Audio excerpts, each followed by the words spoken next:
We're approaching 10 years since Kim Jong-un took over from his deceased father as leader of North Korea. Then, 27, his sudden rise to power was met with great scrutiny, and the outside world's not stopped watching, paying attention to every movement, provocation, missile tests, even the slightest change in appearance. But what can we really say about his first decade in charge?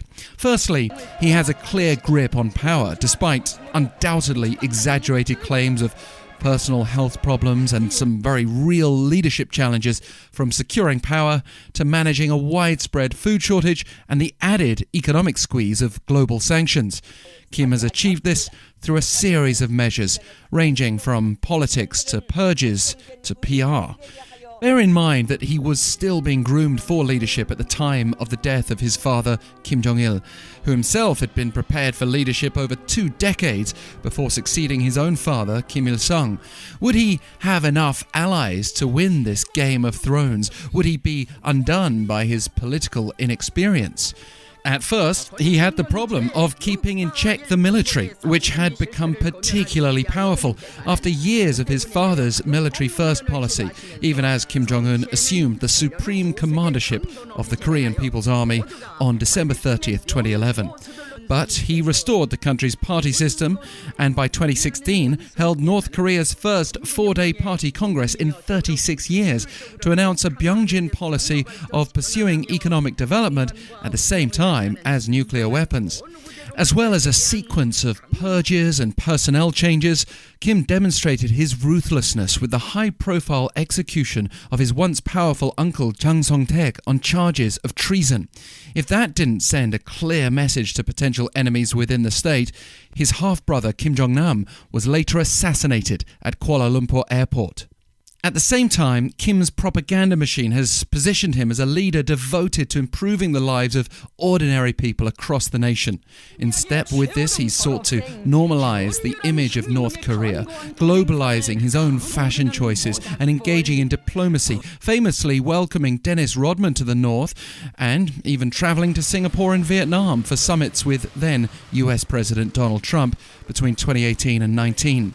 Even more importantly, no doubt he saw in Trump the kind of wild card factor that might have led to sanctions relief and some kind of compromise on weapons. Kim also entertained inter-Korean cooperation during summits with South Korean President Moon Jae-in in 2018.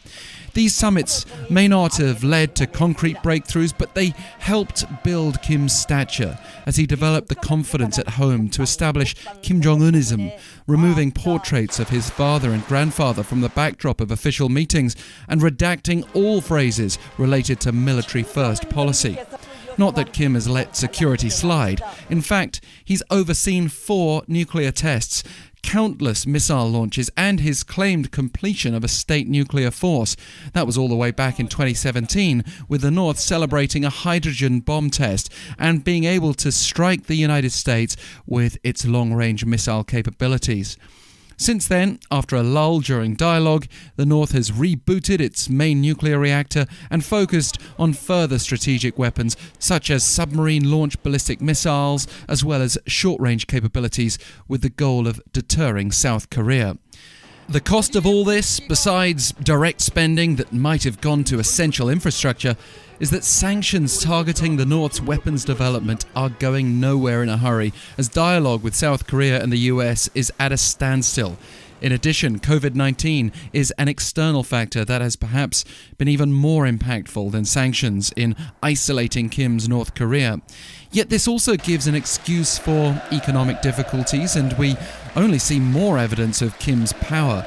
North Korea just closed a large-scale conference with the call for the glorification of the great era of Kim Jong-un. As Kim's reign continues, so too does the cult of personality, the mythology. With youth on his side, that era could last decades more.